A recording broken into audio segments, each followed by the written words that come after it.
the Older Adult Behavioral Health Initiative. If you're new to us, welcome.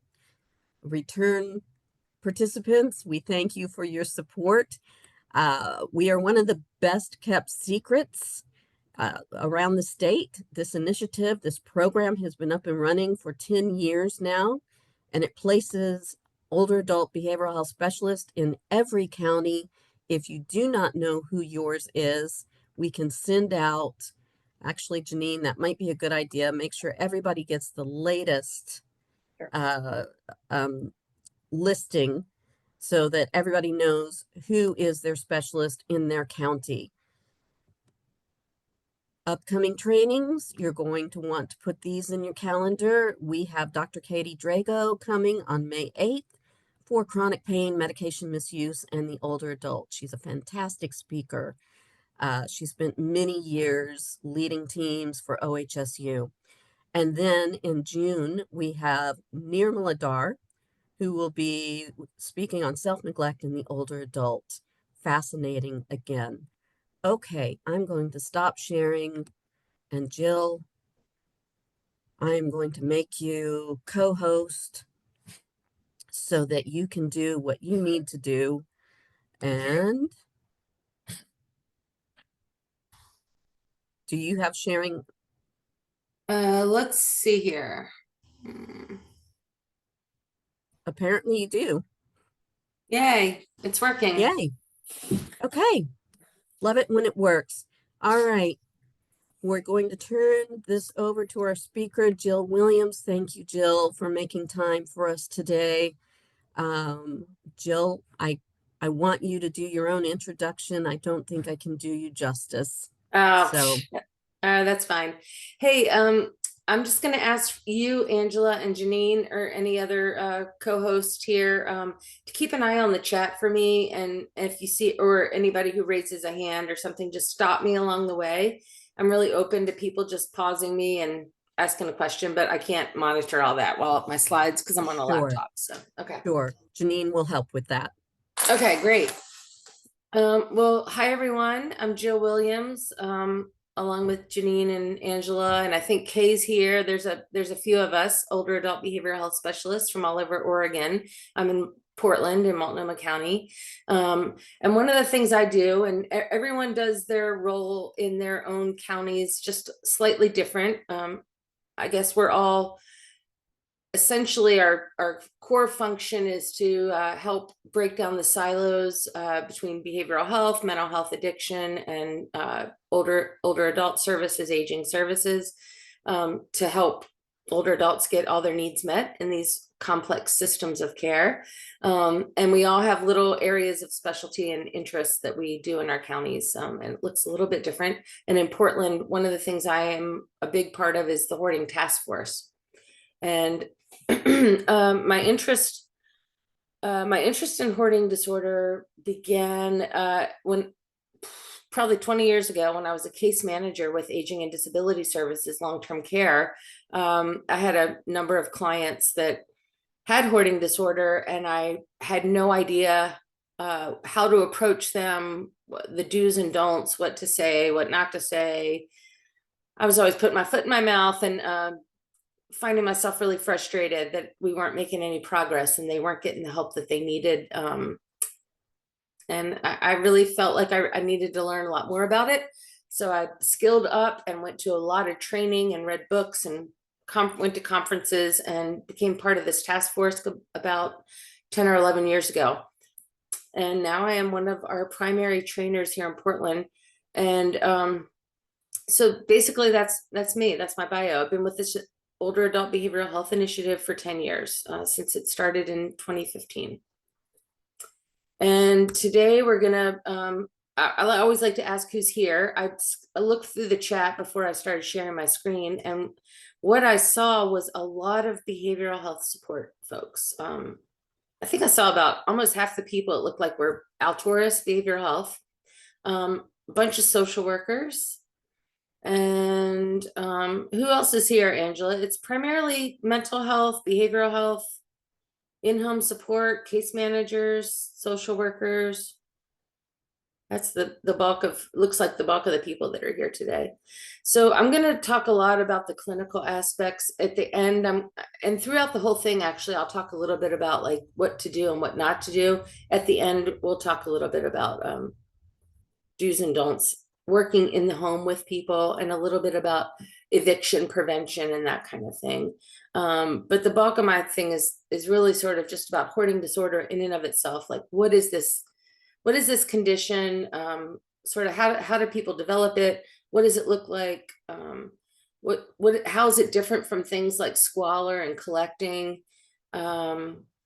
What comorbidities do we see? So when we work with people with hoarding disorder, you're going to hear from me about some other mental health conditions that go hand in hand. The biggest one, I'll just let it out right now, is depression is the biggest one, but we'll talk about some other comorbidities, both physical and mental health, a little bit about where it starts, how you screen for it, and how do you kind of measure it, and then a little bit about treatment, and we'll move a little bit into like effects on housing and clean out challenges with that, what works, best practices, etc. So let me just start you out with asking you to just think about something that you own personally, not a child or a pet or something, but a physical possession that you own that's really precious to you, something that you would hate to, if it was stolen or lost or something you would hate to get rid of. And think about just one item. Maybe visualize walking in your door of your home and thinking about that one thing that maybe it's one of many things, but just something that you really treasure.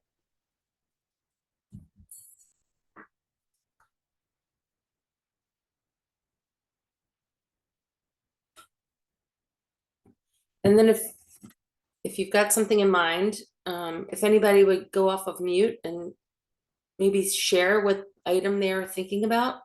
You don't have to tell us a whole lot about it. Just tell us about what it is that you're thinking of, or put it in chat, either way.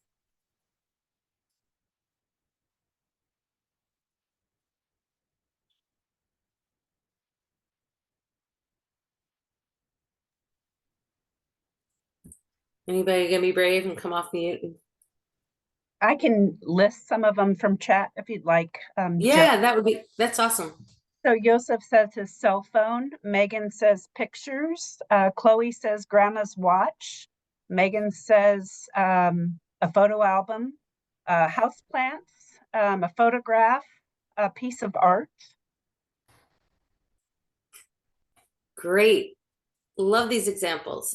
Anybody else, before we move on, anybody else want to add anything? Zoe says my pottery wheel. All right, these are great. These are great examples. I asked people to do this exercise because I want to start getting people to think about stuff in general, possessions, and that we all have things that we find useful and sentimental, things that we use or we might use later, things that we have emotional attachment to us, things that are, we like the way they look. And I think that in the list that Janine just read from the chat, I think all of these areas were represented. I think we heard of some things that were instrumental and useful, cell phone, pottery wheel, things that were sentimental, photos, etc. I think there was a piece of art in there. So just things that we like the way they look, they're decorative. Yeah, and when we ask people with hoarding disorder, why are you saving this old box? Why are you saving this piece of clothing? Why are you saving this old magazine from 10 years ago, et cetera, et cetera? And we can't wrap our head around it. This rock, you wouldn't believe how many times I do this exercise and I ask people, and sometimes they say a seashell that they found in Hawaii or something on their honeymoon. I mean, you wouldn't think it's valuable yourself, but to that person, it's very valuable. When we ask people with hoarding disorder, why are they saving XYZ? Things fall into these three categories. It's the same reasons that everyone saves things, whether or not you have hoarding disorder. Everyone saves something, probably. We all have things that we use or that have meaning to us. It's just that the number of things, if you have hoarding disorder, the number of things that you have that have meaning to you is much larger. So there's just more stuff. It's not teased out so easily. And then in addition to intentional saving, many people have things that are no longer really wanted. So they've lost meaning. They realize they're never going to use these old skis. They're not going to ski again. They're not going to play tennis again. They don't need the tennis racket. They really realize, even people with hoarding disorder, they might realize it's really true. I will never play tennis again. I'm in a wheelchair now. I don't need this tennis racket.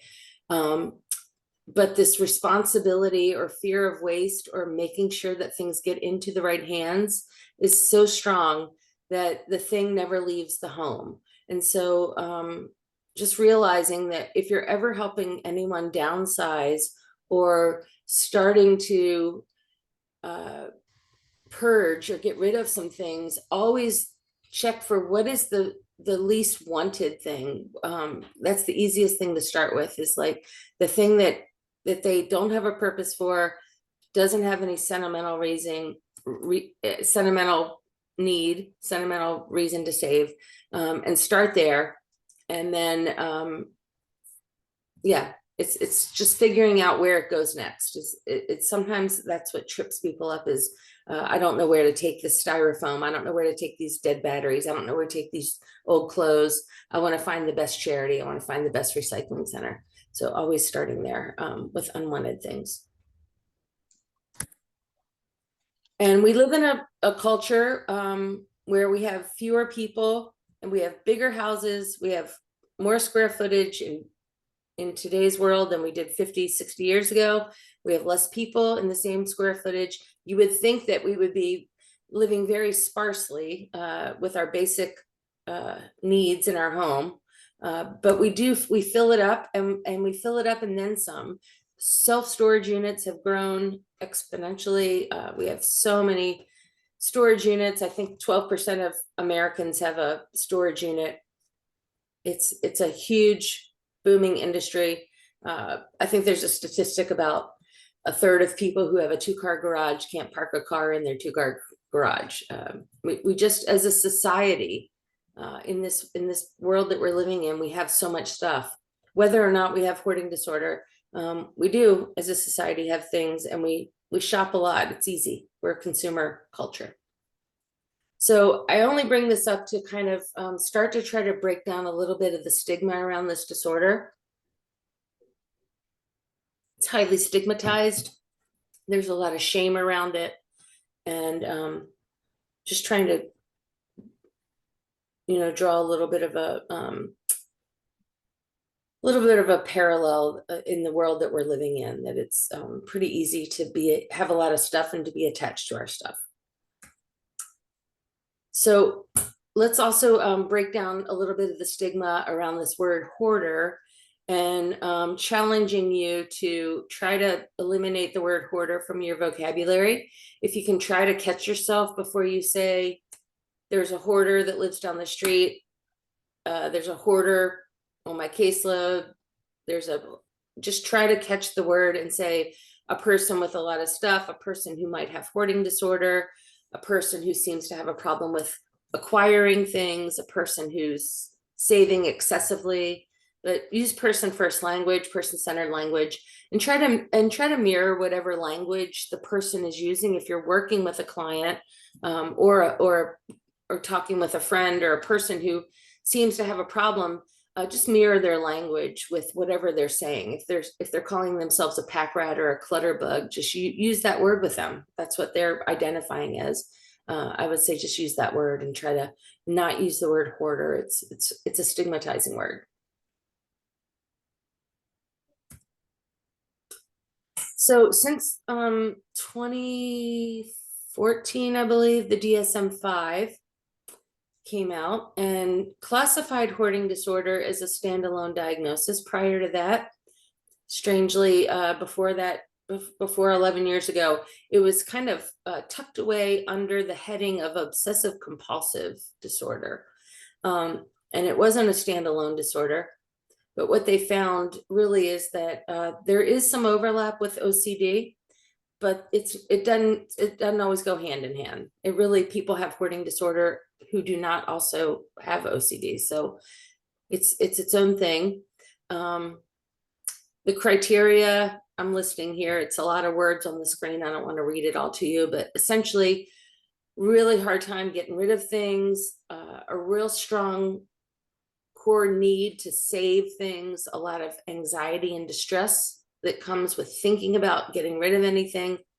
Another criteria is possessions have to congest and clutter the living space. So if the living space is uncluttered, it's only due to like a third party. It's like, and I've worked with a couple people who've been married and their spouse has sort of laid down the law that like, you're not going to put your stuff in our living room, our bedroom. But the person still qualified as having hoarding disorder because their basement, their shed, their storage unit, etc., attic were cluttered and all the other criteria are met. But generally we see areas of the home that can't be used as they're meant to be used. Another criteria is it causes some kind of really significant distress or impairment in one area of functioning. And generally I see that in relationships. It's problems with family, problems with landlords, problems with neighbors, not having friends over, getting in the way somehow with relationships are causing safety concerns. And then we really need to rule out that it's not attributable to some other medical condition or better explained by a mental health disorder of some sort. And sometimes we see things with like an IDD diagnosis of autism, some kind of other dementia diagnosis. Yeah, sometimes we see sort of collecting of things and it really looks different when it's attributed to something else. It feels sort of differently. It looks different when you start digging into it. And so to get the diagnosis, we have to rule those things out and make sure it's not something else. Hey, Jill. Yeah. Just quickly, Mhm. Prader-Willi syndrome. I've never seen that before. Mm. Can you give a brief description as people are trying to, like, how would I know what Prader-Willi syndrome looks like? Oh, you're calling me out on that. On the Oh, one I'm thing I don't sorry. know that much. On the I'm one that I sorry. don't know that much about, but I really don't know that much about that one. I But really, it must yeah. manifest similarly. Otherwise, it wouldn't be in there as a potential diagnosis. So, Yeah, okay, everybody has no, homework now. yeah. It must Let's be, go look. it must be a physical disease of some sort. It must be. Yeah. It's not a mental Oh, health thank you, disease. Tatum. Tatum What? has put it in the chat. Thank you. Please read it. Lack of muscle tone and cognitive delays. So cognition is involved, which I could see why there might be some confusion over what are we looking at here? What's driving the behavior? So Right. Thank you. Tatum. Yeah. Thank you so much. I knew it was an IDD. It falls under the IDD Okay. umbrella, but what it looks like, I'm not sure. Certainly for me, older adult behavioral health, the one I know the best is in dementia and Alzheimer's, where people are sort of wander around their milieu, their nursing home or whatever, and sort of like pick things up and kind of collect them, but there's not really an attachment to the items. And then we also see things with obsessive compulsive disorder, and it looks slightly differently when OCD is the primary. But yeah. Got it. But yeah. Thanks. Yeah. And I'm gonna guess, at least today, that the bulk of us on here are probably not doing a deep dive into making the diagnostic determination. It's just things to be aware of. I like to put it in there though. And then we also specify, if someone is making a diagnosis, you want to specify, does the person also have excessive acquisition? And almost always, yes, they do. Sometimes they don't anymore, only because sometimes they've gotten disabled or elderly enough that they're not really able to get out and acquire more things, but most of the time there's excessive acquisition, and then also specify if they have insight, good or bad insight, poor insight, absent insight, no insight. And these are going to be the really tough cases. Usually when they come to me, they're the people who have no belief that they have a problem at all. And they're really hard to work with because it's not a problem for them. Everyone else sees it as a problem, but they don't see it as a problem. So that it's helpful to know kind of where they fall on that spectrum of insight. It does make treatment and any kind of intervention a real challenge. If people don't have insight that it's problematic, makes it a big challenge to try to do anything, especially when it comes to like saving their housing. I've been working lately with someone from child welfare where kids have been removed from the home, working with younger families or even like kids being raised by grandparents who grandparents might have hoarding disorder, and then not seeing it as a problem and not understanding why the kids are not in their custody anymore. It can get really challenging when there's no insight. So moving into kind of what it looks like, hoarding disorder, generally it looks a lot like we see people excessively acquiring things. I have my eyes open all the time when I'm out in the world, when I'm at a conference and there's all those tables and people have swag and free things and handouts and all kinds of little collectibles, curbside cars that like impulsively pull over anytime there's free things out on the curbside, collecting things. Yeah, just handouts, free stuff, free tables. Sometimes in apartment buildings, they'll have like a giveaway table, people that are kind of cling to those tables and always getting things that they can collect. It looks disorganized. Usually there's pathways and things are sort of just moving from pile to pile. And then it looks like a lot of anxiety. There's usually tons of stress and anxiety associated with thinking about getting rid of things or being challenged by the idea of maybe it's time to get rid of some stuff. A lot of defensive sort of anxiety building up.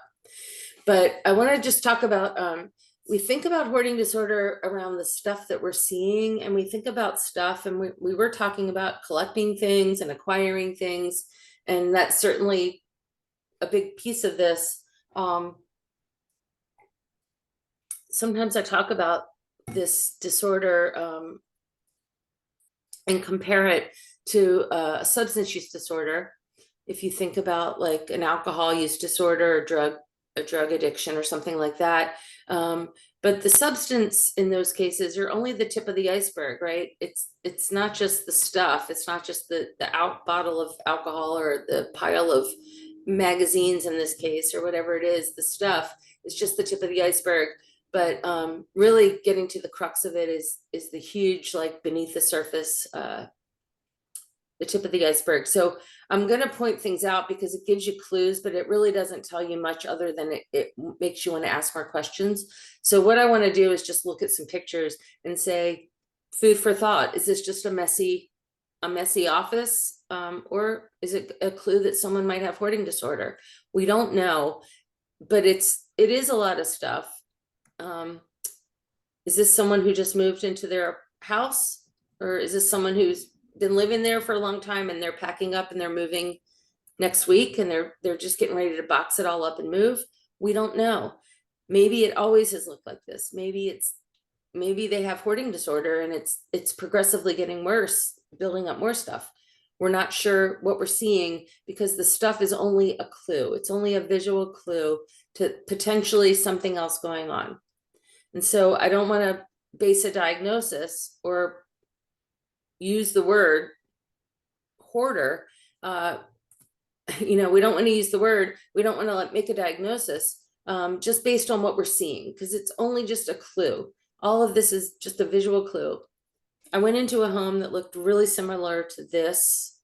This is almost looks, I wish I would have taken a picture. It really, this picture I found online really looks like the picture. This was about 12 years ago.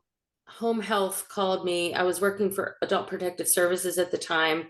They knew that I had a specialty in hoarding disorder, and they asked me to go out with this woman because she had just gotten home from the hospital and they couldn't set up physical therapy in her home because her living room looked like this. And she was lying on a couch adjacent to this pile of stuff. So the physical therapy people, home health people, didn't ask her any questions about her stuff. They just made an assumption that she had hoarding disorder based on the living room. And they called me. And when I went out, I met her and I asked her about how her surgery had gone. And I asked her about her stuff. And it didn't take very long, 10 minutes into the conversation, that she told me this pile of stuff had just been delivered from her nephew because her mother, who was like in her 90s, had just died while this woman was in the process of recovering from surgery. And they had to clean out her assisted living, and the nephews boxed everything up, brought it over in a pickup truck, put it in her living room for her to sort through and decide what was there to keep and what not to keep of the mother. And so this stuff had just really appeared in the past month. It was not hoarding disorder at all. The rest of her house was not really problematic. It just appeared to be a lot of stuff, and someone jumped the gun and made a conclusion based on what they were seeing without asking questions. And so I only tell that story to illustrate, always ask questions about what you're seeing. Does this potentially, this is a garage or something, does this illustrate the rest of the home? Or is this just a garage of someone who's lived in this house for 50 years? We don't know what we're looking at. How much attachment is there? How much distress is there around getting rid of stuff? This picture, this is what, I mean, this is pretty typical what I see with hoarding disorder. This is what we would call kind of a moderate to bordering on somewhat severe, but moderate, probably a pathway home where there's a small pathway you can walk through, but you can't really use any of this space. You can see that this kitchen, there's no counter space available. You can't get to the microwave. You can get to the refrigerator, but you can't use the stove or the sink or anything else in this space. So I would want to ask some questions and find out more about the rest of this home. And so clutter is very similar how it looks to hoarding. When you walk into a home that's highly cluttered, it'll look very similar. But once you get beneath that tip of the iceberg and you look beyond the stuff in your visual, in your lens, sort of, you're going to find that clutter, there's not a lot of difficulty with acquisition. There's not a lot of difficulty with getting rid of things. People can generally carry on the normal activities in their home, and there's not a lot of impairment in functioning with clutter. So it's similar, but it's not rising to the level where it's causing a lot of distress for the person. It's not kind of getting in the way. These are just some pictures I thought might illustrate what clutter could look like. Again, it can look really similar to hoarding, but you just want to ask more questions and figure out what's going on for the person.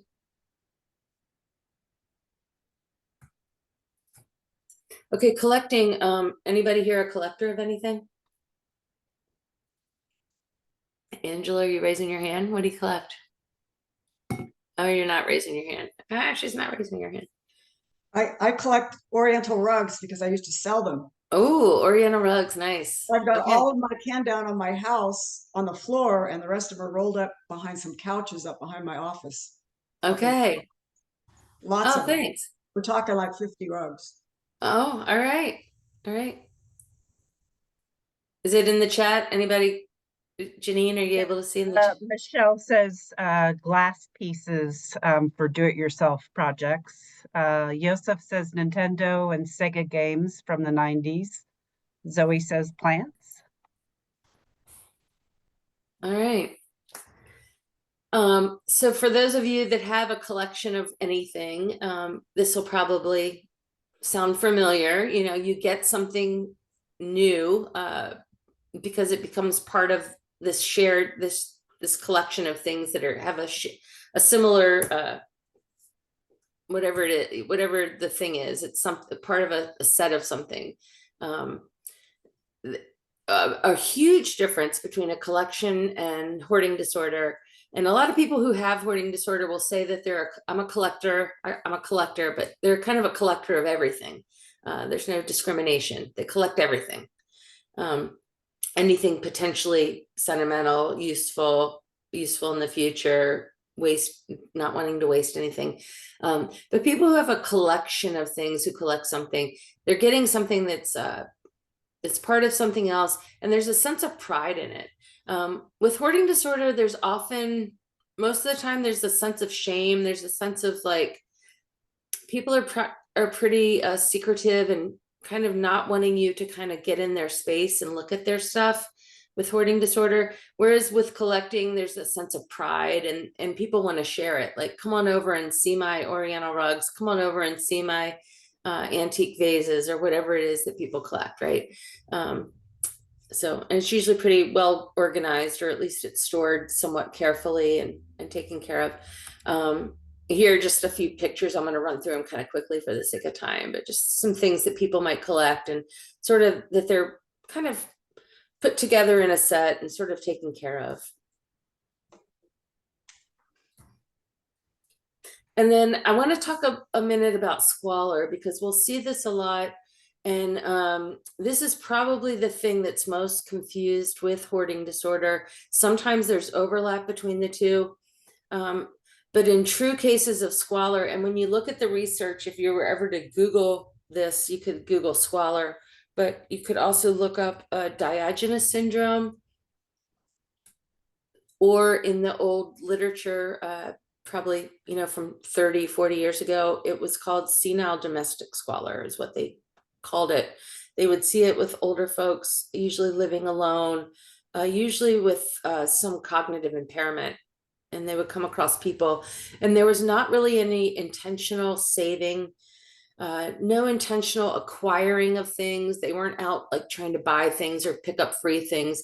It was just people who were living in sort of these unclean conditions, where there might be like adult diapers that were sort of not taken, garbage that wasn't taken out, food that was spoiling, cat litter box that wasn't being changed or cleaned. It can be kind of a sudden onset, and I've come across cases where an older person living, maybe their spouse had a sudden health problem and either died or went to a nursing home or a hospital, and the person staying home all of a sudden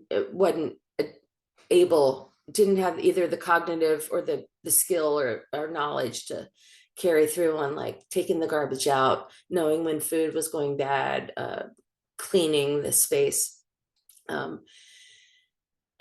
Usually there's some kind of cognitive impairment. So squalor itself is not, they say Diogenes syndrome, but it's really not a condition in and of itself. It's not a diagnosis that you make. It's really a clue that there's something else going on. So what you want to do is, in a case of squalor, is you want to look for what's causing this. Is it severe hoarding disorder with also dementia, or with also severe depression? Is it SPMI? Is the person got severe persistent mental illness of some sort? Is the person have developmental disability? Maybe they had a family member that was living with them and who was taking care of the space, and that family member is no longer available or there. Is it severe drug use or alcoholism? But it's got to be like something is causing this. It's not just it's not a diagnosis in and of itself. So that's the sort of the challenge there. With hoarding, it's about the possessions and the meaning of the possessions and the attachment to the possessions. And in cases of squalor, it's just about really kind of a filthy, unsanitary condition of the home. It's not like a lot of attachment involved with squalor. And then with treatment, you know, if it is hoarding disorder, we're going to talk about treatment, but treatment's very slow. It's often 2 steps forward, 1 step back, and it goes on for months and sometimes years, treatment for hoarding disorder. And with squalor, the intervention can be most of the time it can be pretty swift. You can put some intervention in place with squalor in a matter of days or weeks, and really take care of the person that's living in the condition, try to address the root cause of what's going on here.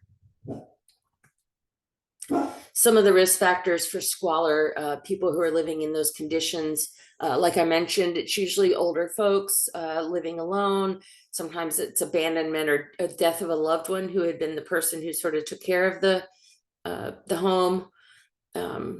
Intense, like, kind of grief or depression, isolation, introversion, with, you know, withdrawing from socialization, a history of mental illness or major depression, a history of hoarding disorder, cognitive disorders, damage to the frontal lobe, brain injuries, that kind of thing, severe long-term alcohol or drug abuse. These are kind of the things that we see a lot with people living in these conditions, and we want to really get to the crux of what's going on and provide some intervention.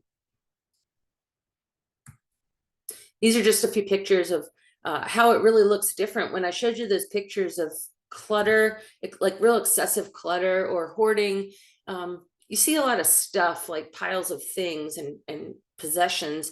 And in these cases of squalor, if you've ever been in these homes, I did adult protective services for a few years, and you go in the homes and you sort of approach the front door and you sort of smell things, or you get visual clues. There might be insects or rodents or feces, that kind of thing, or real strong smells usually sort of gives it away before you approach the inside of the dwelling.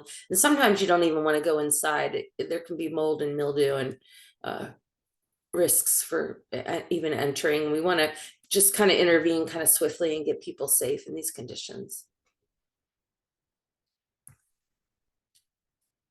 All right, any questions so far of anything I've talked about before I move on? This is Cindy. I'm a social worker. Just a quick question. Are you going to touch on animal hoarding? I might have one slide that I have a slide that I can't remember if I put it in today, but I can talk about it really briefly. Yeah.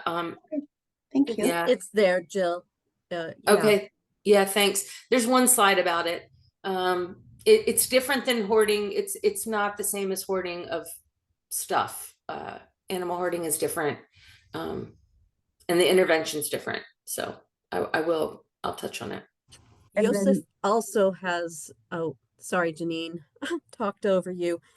But we also have a question around the value that's associated with the items and how it may be subjective. Is hoarding money a disorder? You know? That's a good one. Hoarding money. And I'd like to know more about the question itself. Like, Joseph, are you talking about cash shoved in between the box springs and the mattress? What do you mean by hoarding money? Piles of cash? Somebody that doesn't trust the banking system, or somebody that is fearful of not having money when they want it and need it, so they keep it physically on hand? You want to come off mute and tell us more about your question? Yeah, so hoarding, I believe, is associated with collecting things that you're not using. And some people collect money that they're not really using directly. Maybe there's something wrong with my question. I was just thinking that maybe some people are hoarding money and they're not really using it. And this is in reference to the value that we associate with things. For example, I give a lot of value to my old Sega and Nintendo games, and Yeah, they have actually gone up in value much more than their original uh, uh, cost. At the same time, I was wondering if if somebody sees something that they do not deem as valuable, would they consider it as hoarding? And of course, value may be subjective, not objective. Good point. Yeah, that's a lot of food for thought there.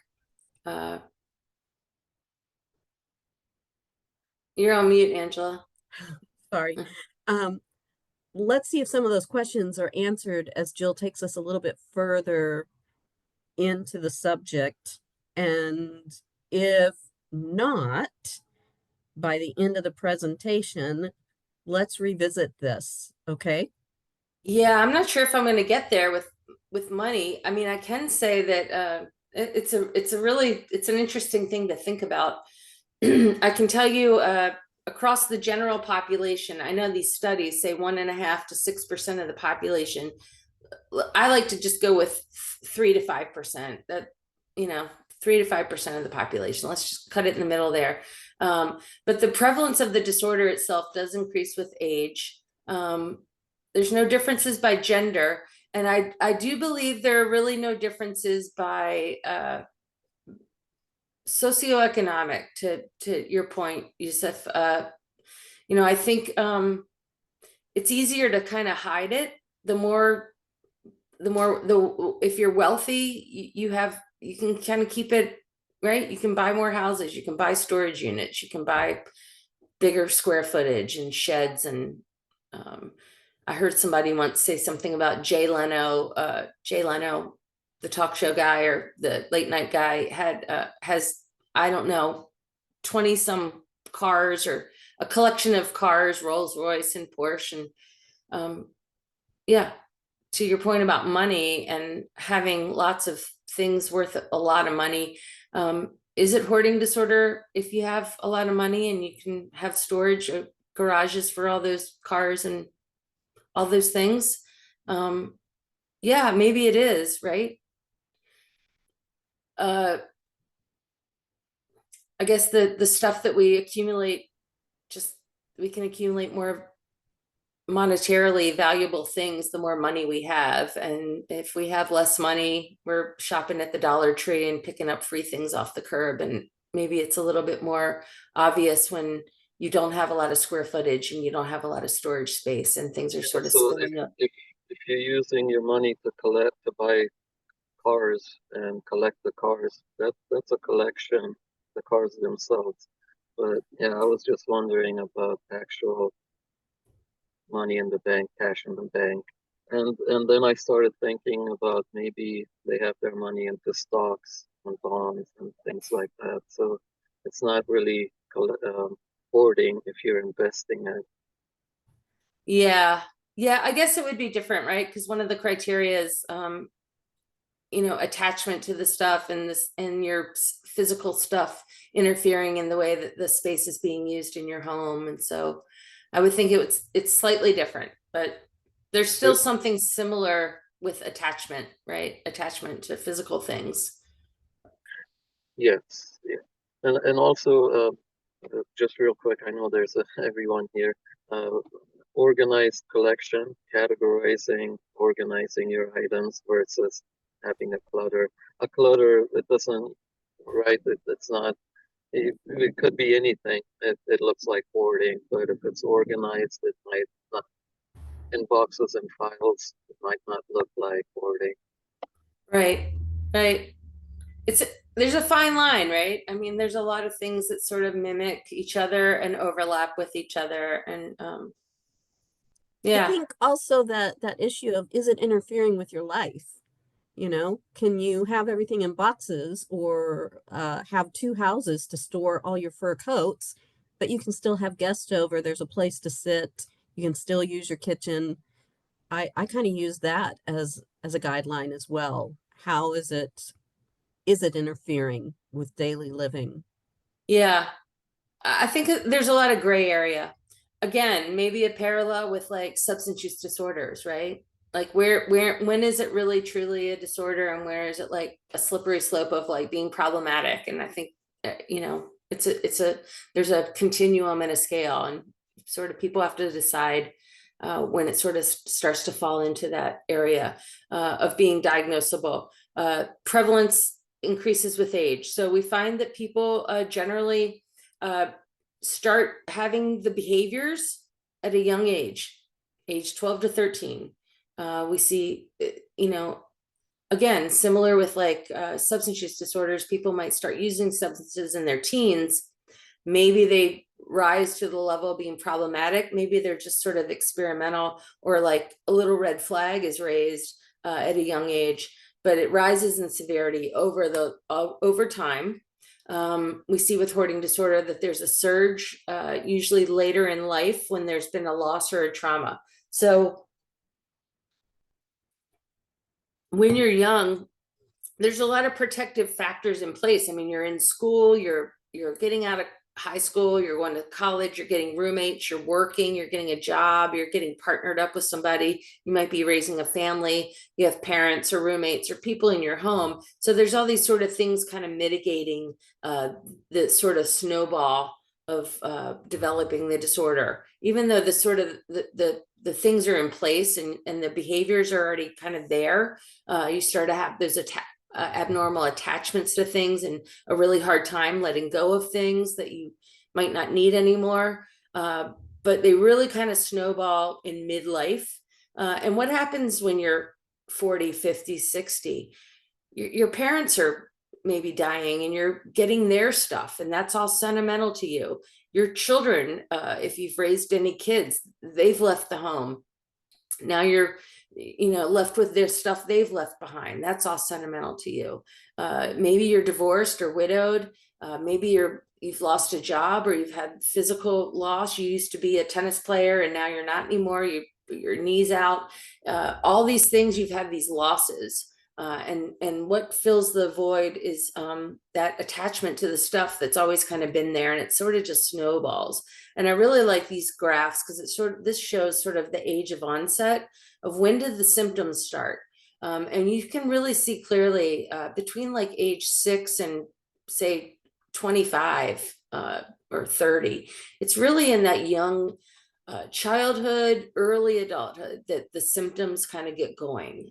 Adolescence, think teenage years. That's when it really sort of starts. The behaviors kind of start, collecting things, hanging on to things, having a lot of stuff in your space. But when does it really get problematic? The problems really are later on, middle age, what I just talked about. As you're sort of empty nesting, you're losing grandparents or aunts and uncles, you're losing a spouse, you might have disabilities or health problems. And the more things you're losing, you're filling the void with your stuff. And that's kind of what we see. The causes, there's not something we can point to. We've just spent a lot of time talking about that little tip of the iceberg, which is all those pictures of what it might look like in the physical space and the stuff itself. But hoarding disorder is not really about the stuff on the countertop or on the piled in the boxes on the floor. The hoarding disorder is really about like what's going on under the surface. And so some of the things that we see with people are cognitive dysfunction. So we see problems, really big problems with like planning, making a plan, following through, organizing, problem solving. We talked about unwanted saving, like the clothes that we don't wear anymore, the styrofoam that needs to be recycled, the scraps or whatever it is, the things that we don't need or want. And with people with hoarding disorder, part of the problem is just like the cognitive, forming a plan and a strategy and following it through, putting it in a box and finding the hours that the recycling place is open and getting it, driving it to the place and dropping it off. Like all that, executing that plan is really problematic for people. They have problems with memory. They have problems with attention. So ADHD, attention deficit or hyperactivity, sort of like focusing attention. Problems with visual processing, making categories, putting things in categories, and knowing how to store things together, like things with like things. If I went into the home of someone who does not have hoarding disorder, this is not a problem for them. And I said, where, do you have a book I can borrow? They would point to a bookshelf, most likely in some room of their home, or maybe they have 2 bookshelves, but they would say, here, look at my bookshelf and pick out a book. You can borrow one. If I went into the home of someone who has hoarding disorder, they would most likely not have a bookshelf that's organized in any way. They would have books in every room of the home on multiple surfaces, buried underneath piles, on the back of the toilet, under a coat closet, everywhere you looked. It would be very like kind of not anything in a category, and they would visually tell you, oh, do you want to borrow the book of poems? It's in my 3rd bedroom on the back of a table behind a lamp. That's where that poetry book is. It wouldn't be with a volume of poetry on a shelf somewhere. And so it's all kind of visual mapping in their head of where the book was last seen and where they can remember it being visually where it was. It can be very taxing to try to process things that way. In addition to this cognitive problems, we also see a lot of emotional dysregulation, so sensitivity to anxiety, this kind of urgency and impulsive actions when they're feeling negative emotions. So maybe they had a little bit of an argument with a neighbor, or they had a phone call that was bothersome, or their landlord said, hey, you're a day late with the rent, and they feel kind of upset about the interaction. And the way that they sort of soothe that interaction is by impulsively shopping. We usually see that with other addictive disorders, where people with eating disorders might go get ice cream. Someone with gambling is going to go, gamble at a machine. Someone with substance use disorder is going to go down the street to the bar, have a couple drinks.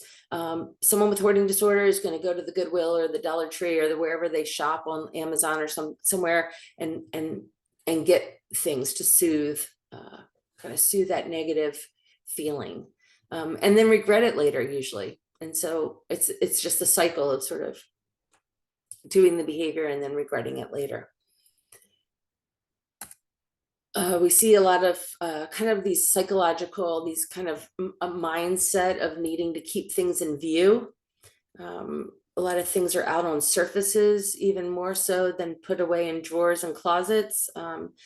These strong emotional attachments to items, fear of making the wrong decision. We already just talked about that. Like, if it's not the perfect charity, I can't take it there because what if that's not the right place to take it? I don't want to make the wrong decision. Having low confidence in their memory. So if they get rid of something, they kind of feel like they won't have the memory of the place or the person that the thing is attached to. Feeling responsible for things, the environment, other people. I've worked with people in the past who have everything you could think of for building or for electronics, every kind of plug or wire or cable, because they want to be the person in that apartment building that everyone comes to, that they can help, wanting to be the person that has what someone needs. It's sort of a badge of honor in a way, if you will. And then we see a lot of negative self-perception. So poor self-esteem, a lot of shame and self-criticism. And like I said before, being really uncomfortable with distress or difficult emotions. And don't ask me about these studies, Angela, because I can't tell you about them. But there are, if you're into this kind of thing, you can Google these studies. There's some twin studies out there, just to point out that there are some genetic factors that are attributable to hoarding disorder. And I would say it's sort of, people are kind of wired to maybe they're sort of set up, and then there's a lot of environmental things that happen that sort of trigger it in to sort of come into play. What we see is a lot of cumulative trauma, a lot of stress in the people's lives, maybe lack of good attachment, secure attachment, and warmth in family of origin. So maybe lack of attachment as a child. We see that people have a lot of trauma exposure. People with hoarding disorder have a lot of interpersonal traumas and a lot of small sort of different types of trauma over their life.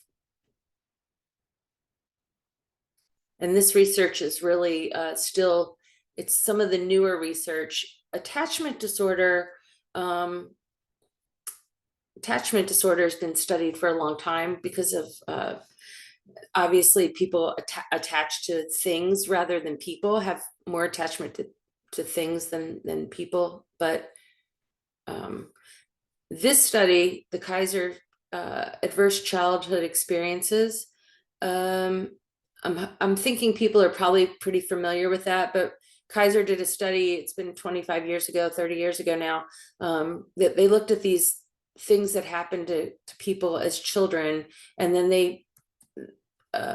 there was a correlation with these impacts later in adulthood, where they found that all these percentage of their Kaiser members, their folks enrolled in the Kaiser system, had these cardiovascular problems, obesity, smoking, substance use disorders, domestic violence, mood disorders, suicide attempts, things like that.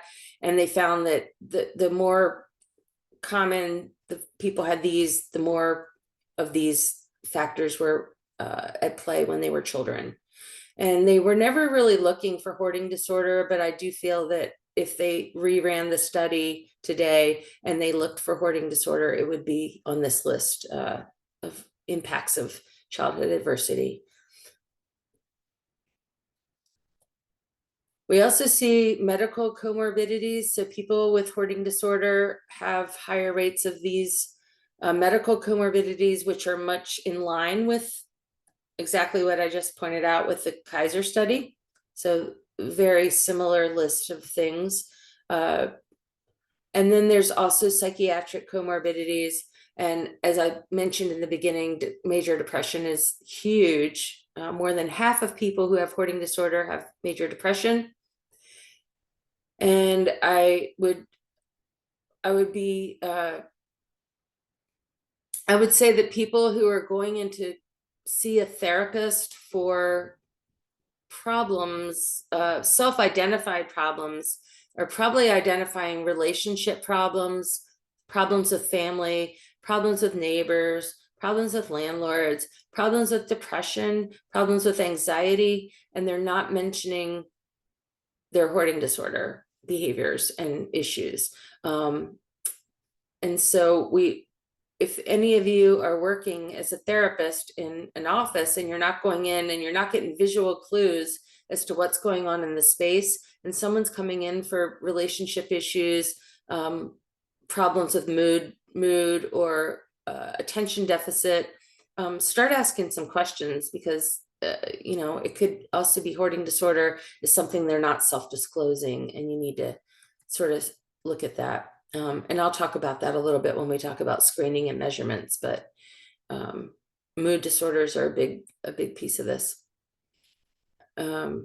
It's just a little bit about attachment theory, and just pointing out this research on this, I pulled this from in 1993. We're going way back to the early literature on this, talking about attachment theory, insecure attachment, and overlap with hoarding disorder. And then this is 2018. So fast forward, there's still research coming out on this. There's a lot of stuff in between the early 90s and today, lots and lots of literature around attachment theory and hoarding disorder. So if you're someone who's interested in the whole world of attachment theory, there's lots and lots to be read around that, and hoarding disorder, attachment to possessions, insecure attachment to people.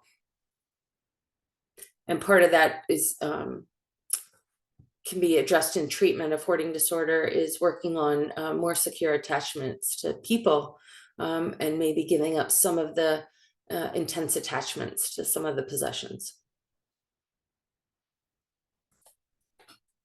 So let's talk about the screening. Well, let me pause. Any questions? Is there anything in chat, Angela, or anything, any questions anybody has? Want to unmute? There's a couple of comments.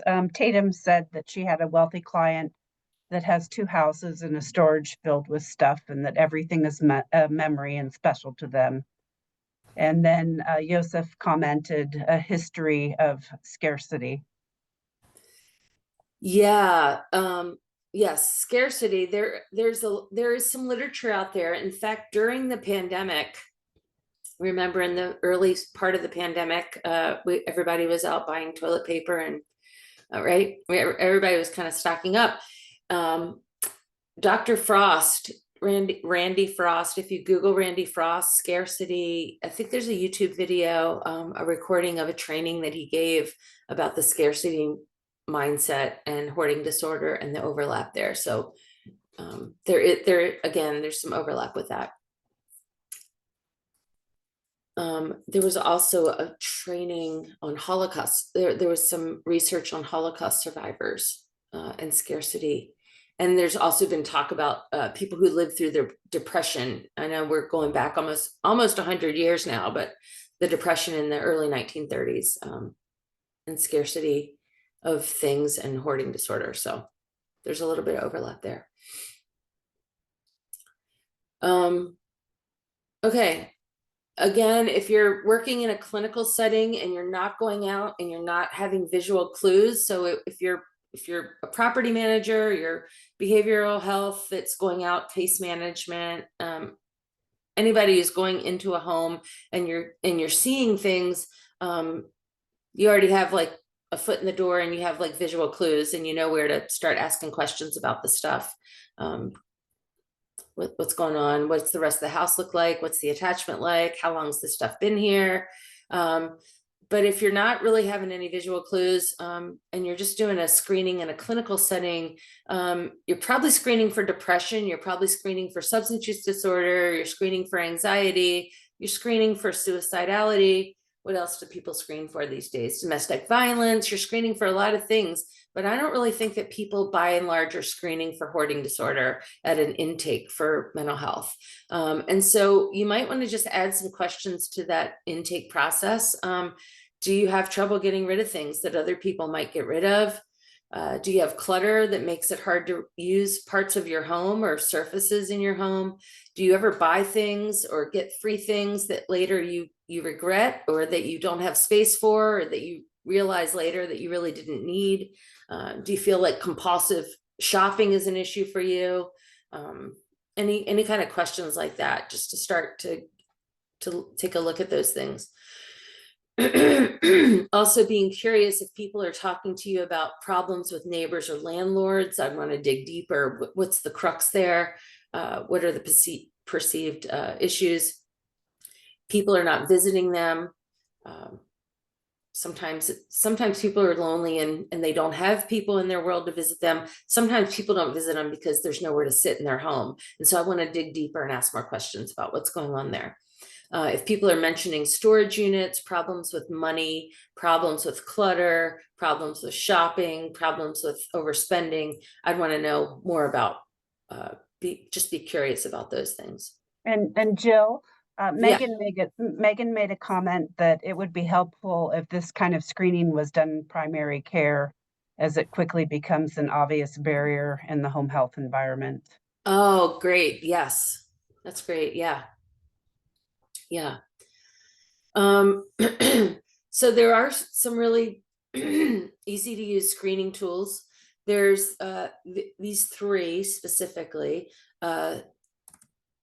This, excuse me, saving inventory revise is a little bit more, it's a little longer, 23 questions.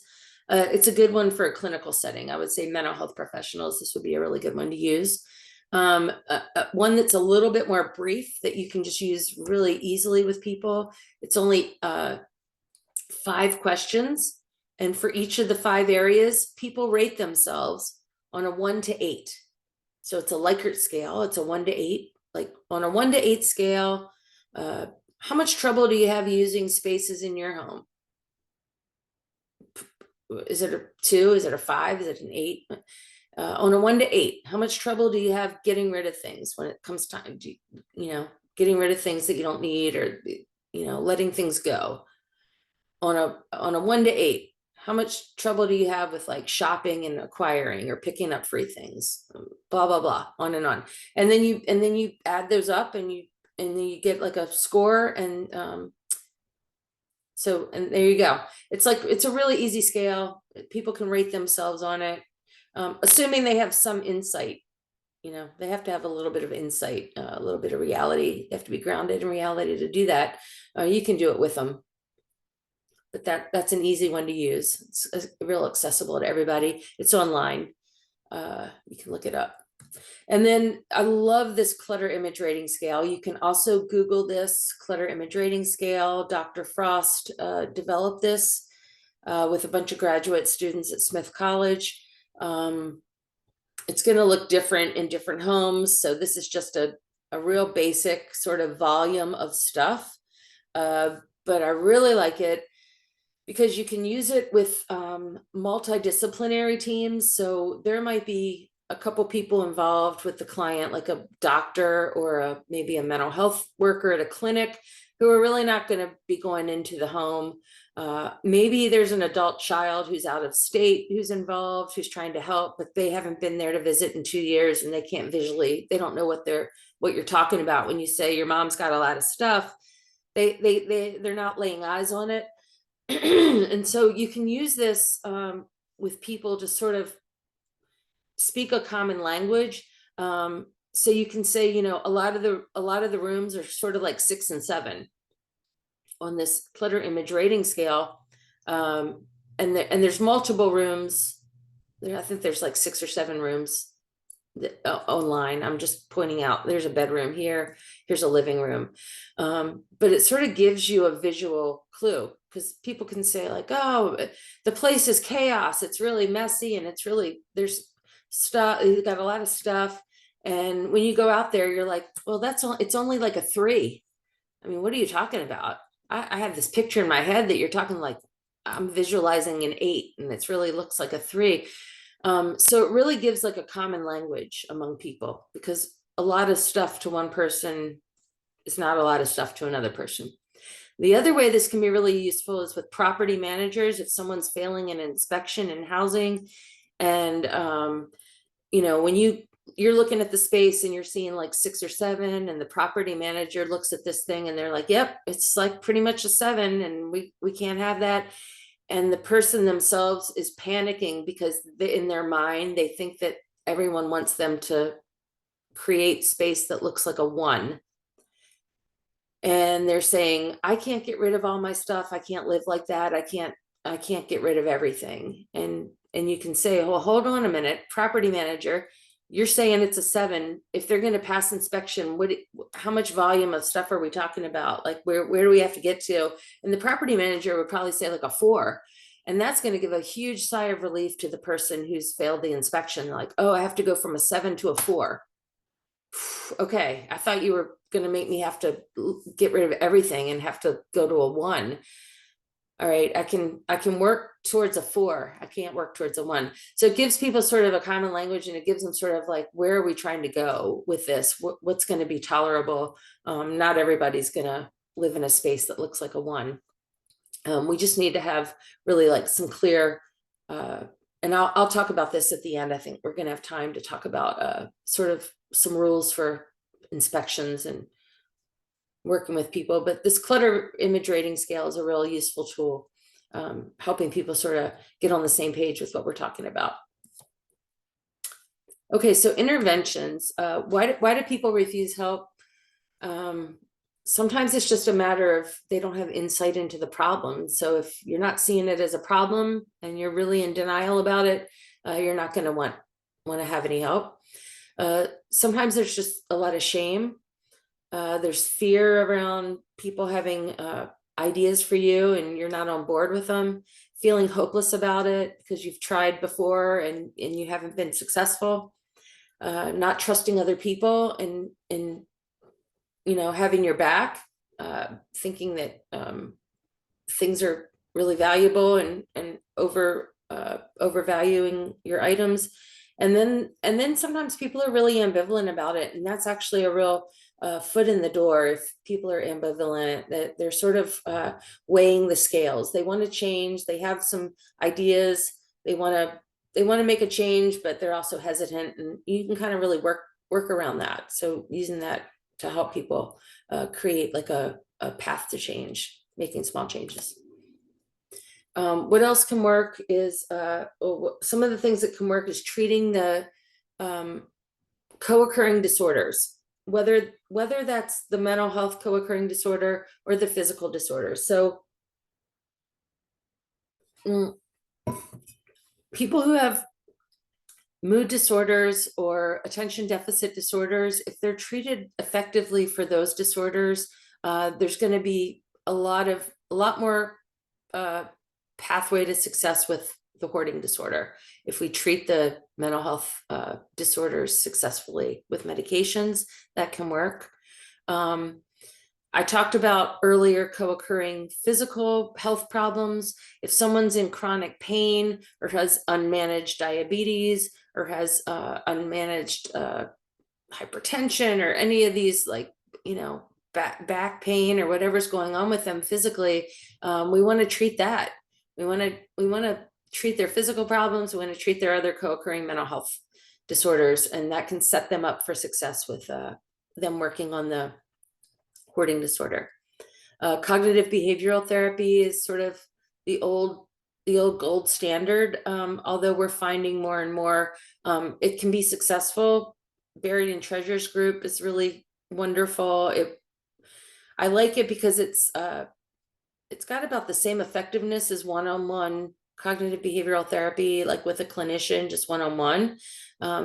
People kind of get about the same amount of symptom reduction going through the Buried in Treasures workshop. But the nice thing with the Buried in Treasures workshop is that it puts them in a room with other people who have the same problem, where they've maybe had a lot of shame and felt a lot of isolation around, like, I'm really sort of like the only person I know who's got this problem.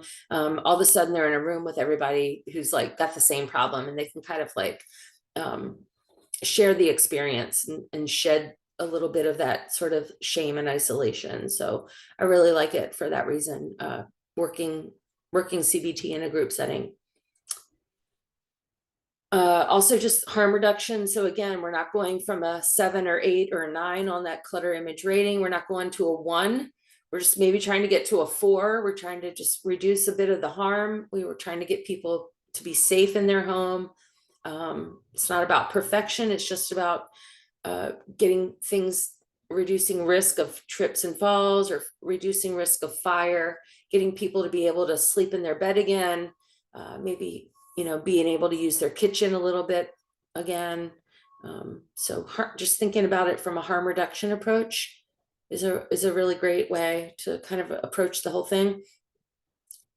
We want to work on increasing people's motivation. So asking them sort of, what's your life like now, and what would you like to be able to do in your space, or how would you like your life to be, or what would you like to see different in your world or in your space. How can we help build up your confidence that you can make changes that are lasting? So sort of these are all sort of taken from Motivational Interviewing 101.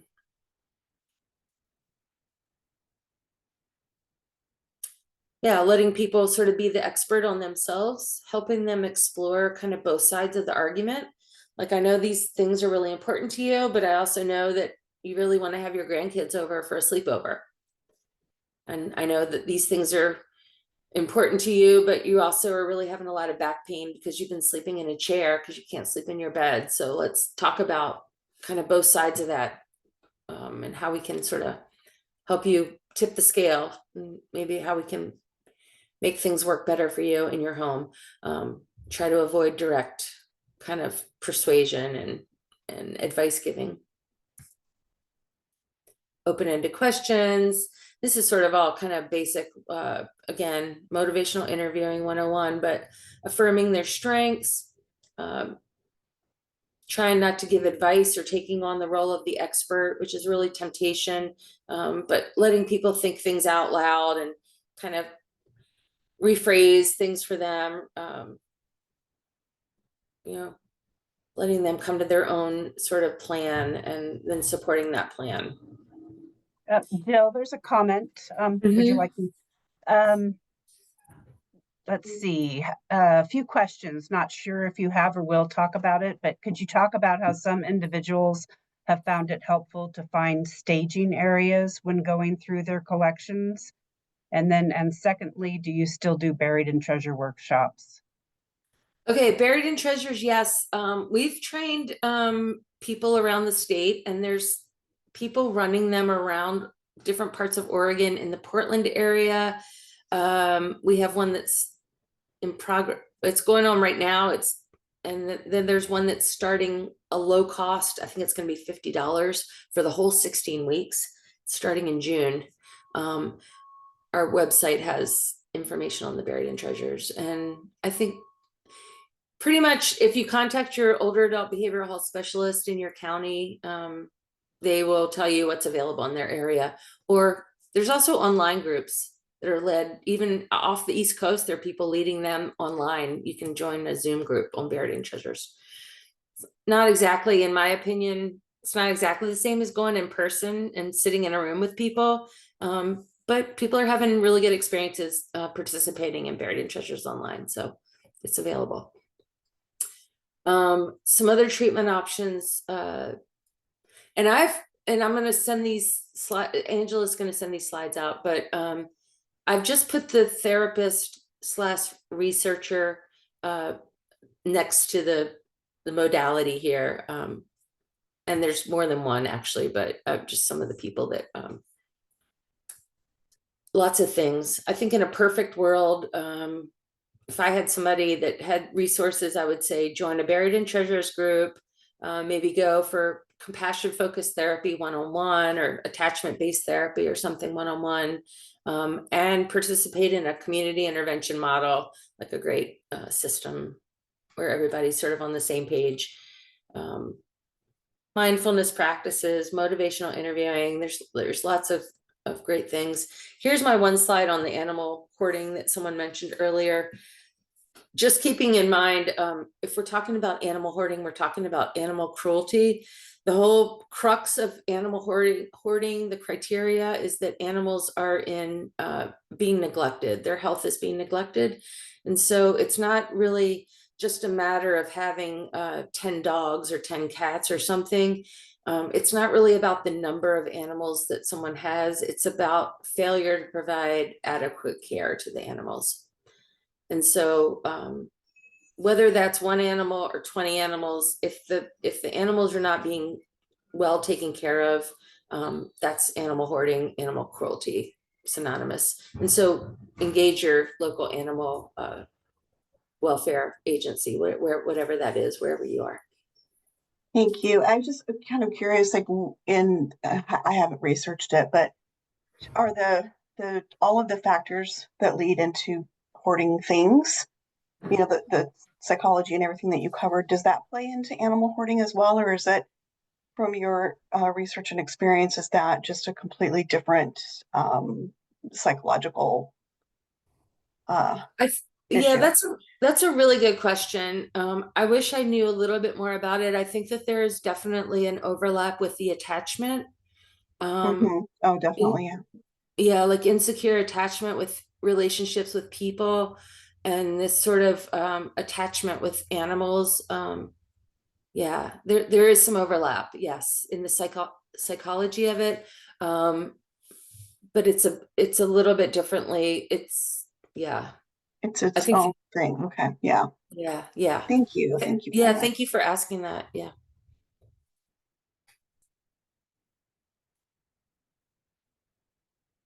Okay, I'm gonna just move. How are we doing with time, Angela? We're good, You're right? at 10:26. Okay. And we have 30 minutes, right? Yes. Okay, awesome. All right. Hoarding and housing. This is where we're going to get into a little bit on what about staging and stuff like that. Just a little bit about it. Obviously, hoarding. You know, we talked about the tip of the iceberg and just the amount of stuff that people have. And really, what we spent a lot of time on was sort of like what's beneath the surface, the psychology of what's going on for people emotionally and psychologically, cognitively, and things like that. But the stuff itself does get in the way of housing. It can lead to poor hygiene. And if you can't use your kitchen and you can't sleep in your bed and failing your inspection and you're having problems with neighbors, there's a lot of problems that come along with housing. And this is where people who are in rental units and low income rental units and they have inspections, we're really running into challenges with homelessness and potentially homelessness. And I've seen a number of people be evicted, and then we see tent communities where people have hoarding disorder and now they're living in tents and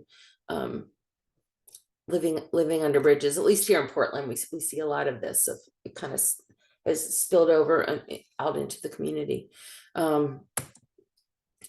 So here's a study from San Francisco. Now it's all, I was gonna say not too long ago, right before the pandemic, but over 300 people, they did this study about effects on housing with hoarding. Almost like 60% had problems moving around in their home, like these path homes where you can, little paths to get from room to room. About the same number, almost 60% couldn't eat at a table, couldn't prepare food in their kitchen, couldn't get out in an emergency. A quarter of people couldn't sleep in their bed. And a quarter of people who died by house fire, hoarding was a factor. And so it's a lot of problems with egress. And as you can imagine, the more stuff you have, especially things that are like papers and books and magazines, clothing, things that are flammable, if there is a house fire, how rapidly it can spread just by sheer volume of things that are combustible like that. So people say, can't we just clean it out? And when I was a case manager 25 years ago, that was sort of the thing that we would do, is say, like, we need to get an extreme clean, or even call it like a muck out. Couldn't we just go in with a cleaning crew and just clean it out and bring a dumpster and a truck? And what we found is it's really expensive, it's really traumatic to the person, and it's really not effective. It's just going to fill right back up all the more fast. What took 10 years to accumulate, after a massive clean out like that, the person's going to have just as much or more within a year. So it's not like any kind of sustainable, useful intervention.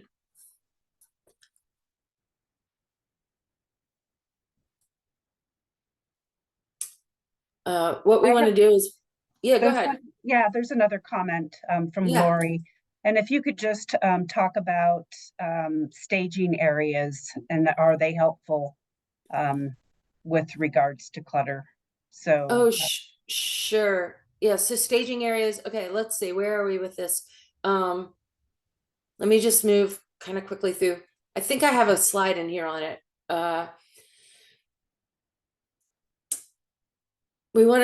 So we're gonna work with someone in their home, helping them. Maybe not everybody's in that, that's not our capacity to do, but if we're working with a family member or a client and we're going to go in and we're going to try to help them, they have some amount of insight, they're allowing us in, we're going to start to work on things. We're going to try to approach it by starting with a blank slate. We're not going to make negative comments. We're not going to come in overwhelmed. We're going to take it little piece by piece. We don't want to minimize the challenge, but we also don't want to be overwhelmed by it. Kind of come in calm and collected. We don't want to do anything behind the person's back. We don't want to make decisions for them or try to persuade them. We want to ask permission every time we're touching anything or moving anything. We don't know what's always important to them. what's a treasure to one person might be garbage to another person. And that's really true of anyone, whether or not we have hoarding disorder. Something that I have that I'm keeping for sentimental reason to you might mean nothing at all. So really think about like asking the person, is this important? Tell me about why it's important, having them think it through.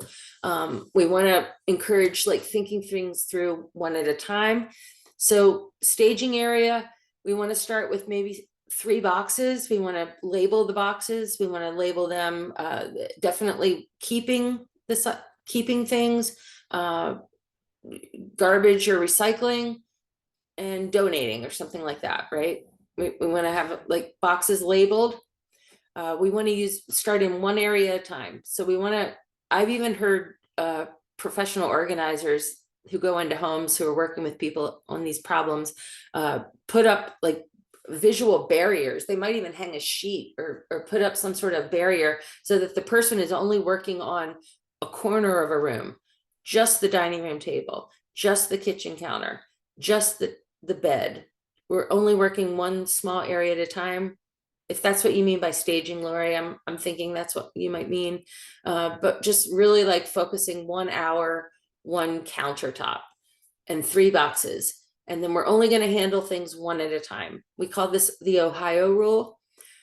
This sort of deals with sort of churning, where you pick something up and you think about it and you put it down and you move it to another pile and you put it in a box and you take it out and you move it and then you come back to it later. But the point is, you're going to pick it up one time. You're going to think out loud about it. You're going to talk about it. You're going to make a decision. This is not you as the helper, but this is the person with the stuff. They're going to pick it up. They're going to hold it. They're going to think it out loud. They're going to tell you what they're going to do, and they're going to put it in one of those 3 boxes, and that's where it goes, and they've handled it once.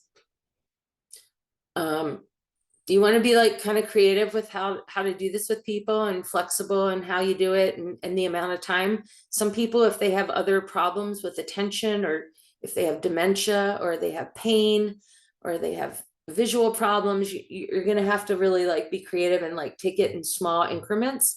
But most people can work for 30 minutes at a time, or 45, or an hour, or something like that. Maybe even setting a timer can be helpful with people.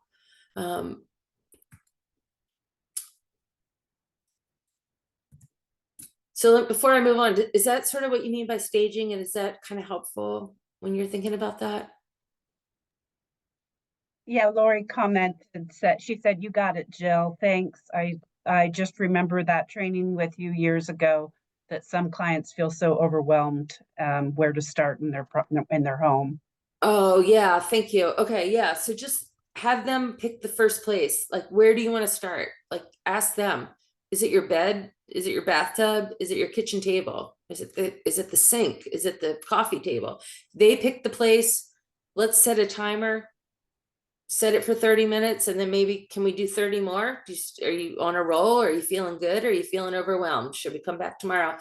Only handle it once, put it in the box, and then take the box to the place, whether that's the garbage, the dumpster, the recycling center, wherever it is.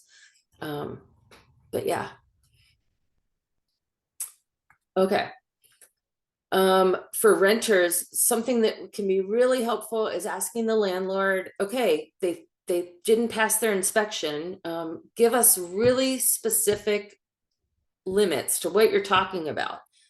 Just don't say, you got to get rid of some of this stuff. You got to tell me, these piles are 5 feet tall. We need to have them nothing more than 3 feet tall. It's measurable.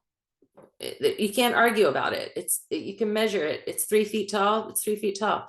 You can't have things on the stovetop. That's measurable. You can take a picture and show. It's no paper bags stacked on the stovetop. No stacking furniture on top of furniture. Windows and doors have to be accessible. Doors have to open 90 degrees. Food has to be kept in the kitchen. That's measurable. That, you can't keep food in the bedroom or the bathroom. Extension cords, for example, like can't go across hallways or walkways. Garbage has to be taken out. You can't have bags of garbage in the kitchen. Storage on balconies, things like that. But basically asking the landlord to put it like really in writing, taking pictures before and after to show that work's in progress, work's being made, that things are being done. It can be hard to tell, as you can imagine, on that clutter image rating scale. It might be really hard to tell the difference. It used to be a 7 or an 8, and now it's a 5 or a 6. But if you've taken some pictures over the course of a month or two that people have been working on it, you can show, look, this was last month, this is now. We can see a difference, like when we point it out that way. We've taken a photo of it. With permission, of course, if they give permission. Another thing that can work is just working with all the people who get people on the same page, that the client or the patient, the client person identifies as being helpful to them, and leaving maybe out or educating the people that are not really on board. So bringing people up to speed, getting people on the same page, getting everyone sort of like kind of rallied around supporting the person. Being mindful with working with older adults. Certainly that's my population are older adults, and that they might have problems with mobility. They might have more issues with chronic health problems, being able to move and lift things, lifting boxes, reaching things, getting on ladders. So they might need some support around some of the physical clean out kind of support. If anyone has cognitive limitations or memory problems, reminders and things like that. Mindful of fall risk. It's a big issue with older adults, falls in general, but especially trip hazards in the home when hoarding is a problem.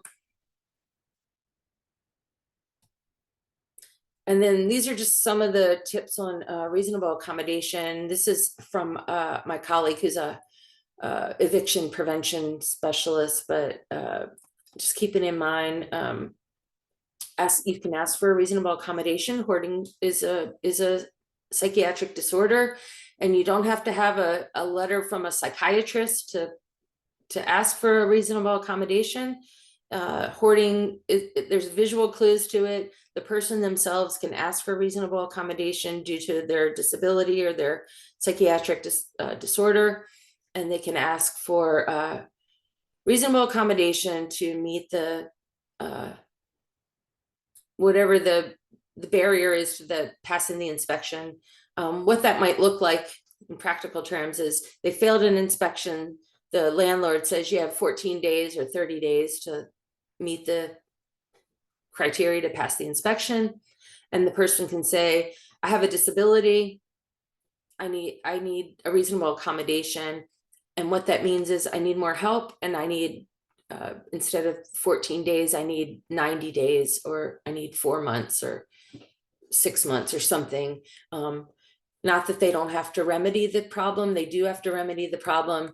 But they really need to have sort of a plan and benchmarks along the way.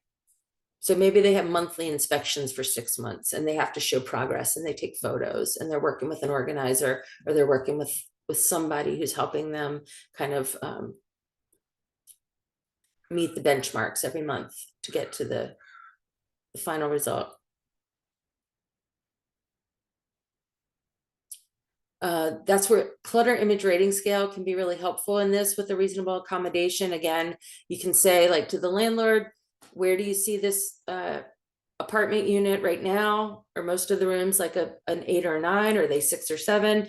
And where do you visually going to have this person try to get to? The doors have to open, the windows have to open, the food has to be in the kitchen, the piles can't be higher than 3 feet tall. Let's give it like a 4 on the clutter image rating scale.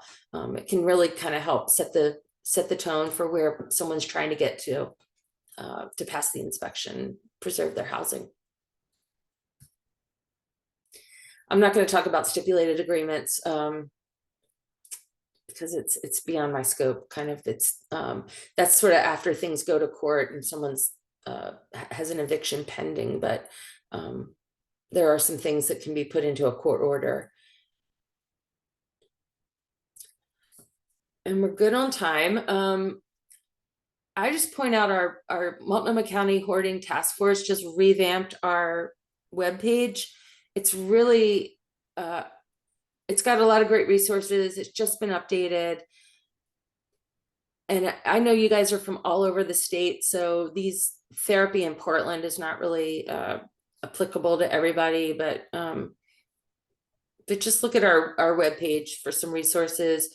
You can also Google a lot of stuff. There's professional organizers all over the state. There's buried in treasures all around the state. There might be Clutters Anonymous 12-step group at various places around Oregon. I'm not sure. No, there's a group in Portland. And then these self-help books are really good. The Buried in Treasures workbook goes with the group, 16-week group. But you can also just use it one-on-one. You can use it as a case manager with someone. People can use it in therapy with a therapist. You can use it as an organizer with someone. It's really just a self-help book.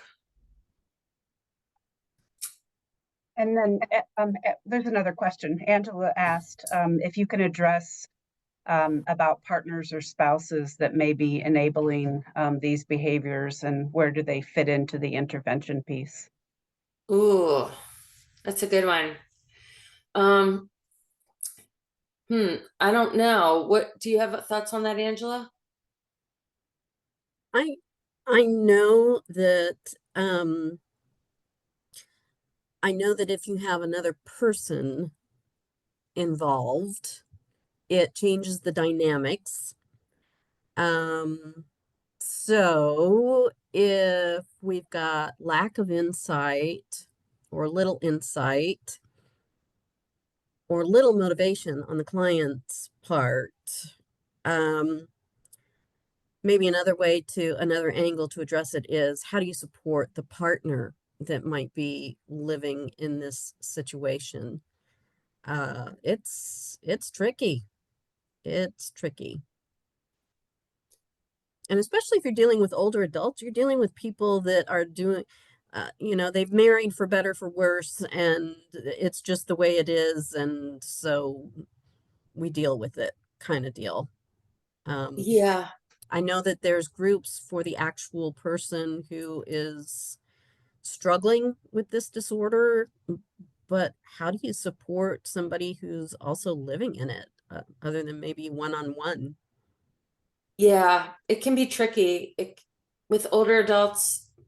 Yeah, after many years or decades together, usually there is some sort of overlap in accommodating the person, or just having learned to sort of live with those conditions. But I've seen situations where, one of the spouses has had to get adapted, like a hospital bed or a wheelchair, and then there's no room for it, and then they're forced to go to an assisted living or a nursing home because the home can't be accommodated. It can just be really complex, I guess. It's every situation is different. Yeah. So what I'm hearing is that it's case by case. It's individualized. That unlike having a buried in treasures group that has some structure and a beginning and an end point, that for the partners, spouses, and the rest of the family, it's what's your tolerance level, and how much help are you willing to seek? Yeah, I would say Okay. so. Thank you. Yeah. And then Yeah. Tatum offered another resource, or a book called The Gentle Art of Swedish Death Cleaning. Oh, yeah, I've heard of that. Yeah, good. Thank you. Nice. Tatum is full of good ideas and resources. We're gonna have to bring Tatum into the conversation here. Got it. She says she's a professional organizer, and that's her side hustle. Oh, cool.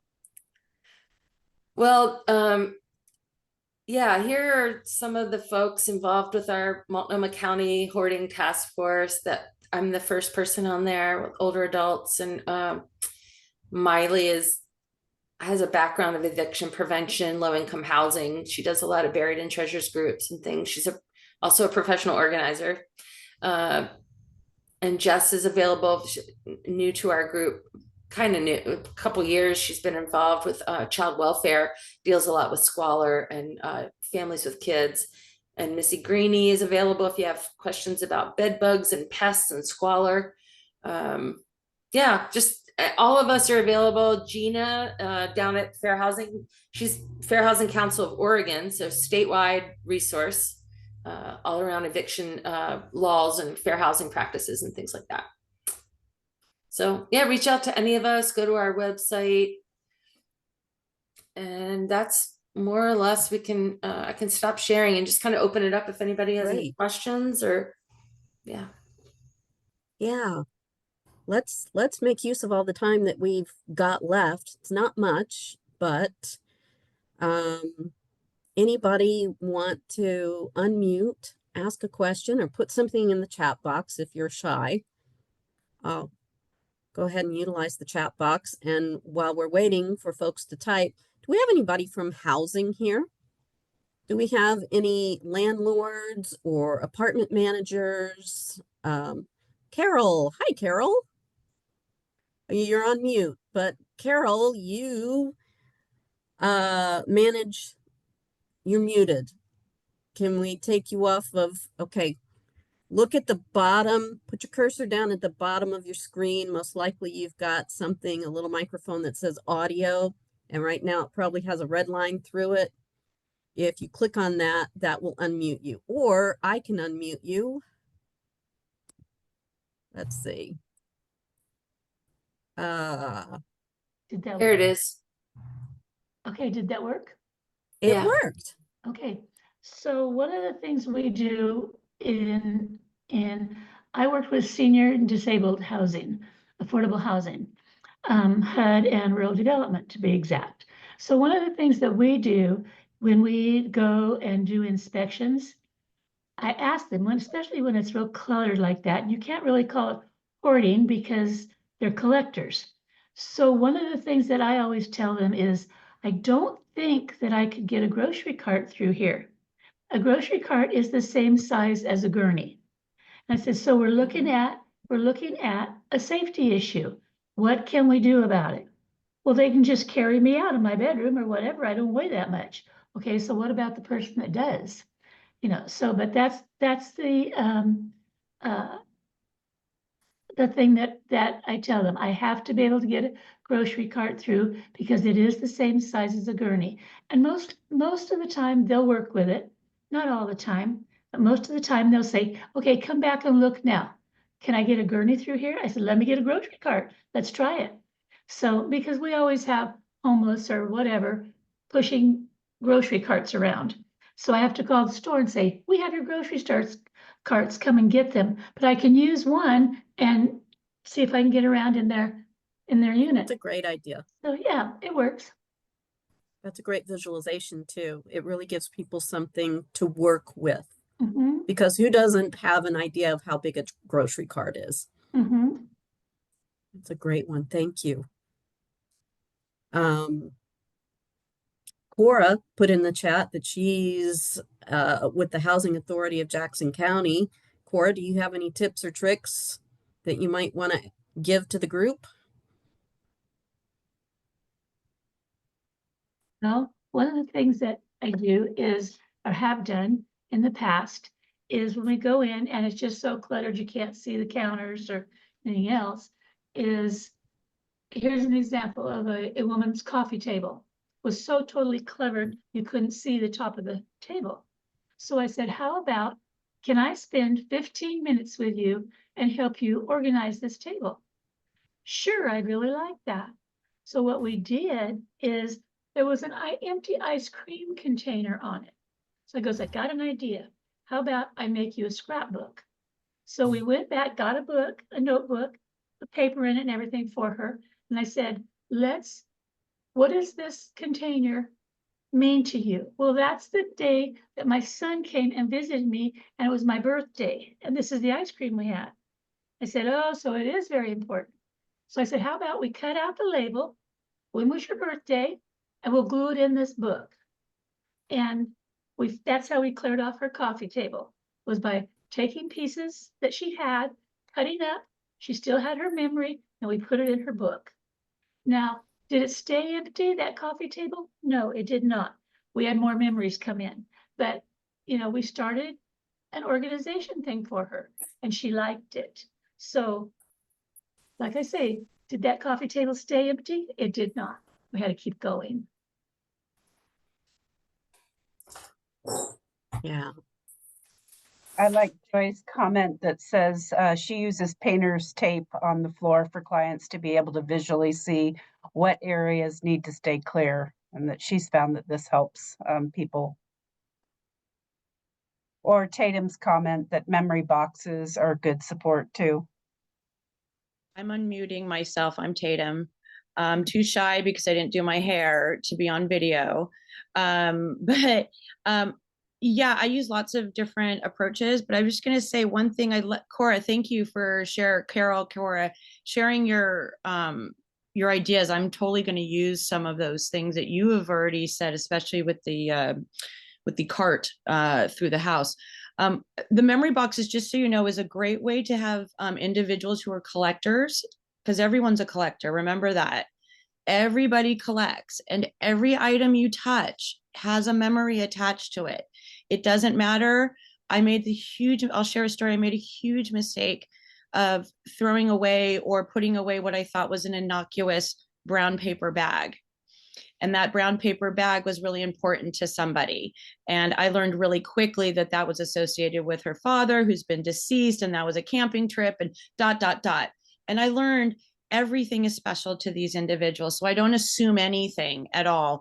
But one thing is a good way to organize a human is so they are not throwing away their memories or getting rid of their memories, to create little boxes that they will inevitably give to cousin Sarah, to aunt whoever, someone who really would appreciate, that picture, that heirloom, that special item. I go, gosh, well, it's not being honored right now. If it's so special and wonderful to you, let's honor these items. And so what to do is to elevate those items a lot of times into one, memory boxes, or two, as just pointed out, cut it out, frame it, put it in a different modality, like was just mentioned. Cutting out something and putting it in a frame or a book can be a really quick and easy way to maintain that memory for somebody and honoring that memory without getting rid of it, but reducing the volume. We're just trying to reduce volume while maintaining memory. So that's one of the things I've done. You can go to like the Dollar Tree and get these little boxes and put a little name, a little label on it. And it can be really special for that person. And they love giving out these memory boxes too. It's really a special thing. So just a one tip. And Tyler, go ahead. Yeah, kind of building off of what Tatum was just talking about. With some of my elderly relatives, they all had pictures stretching back generations. And what we did, since they're getting too old to even flip through and see the pictures, we digitized them and put them on digital picture frames. And that way you get rid of, in the case of one relative, it was 18 boxes of pictures, and just put it in a 8x10 frame plugged into the wall. That's great. Wow. Wow. Yeah, it takes a village, doesn't it? That was a lot of work to digitize all that. Yeah. So thank you so much, Jill. That was an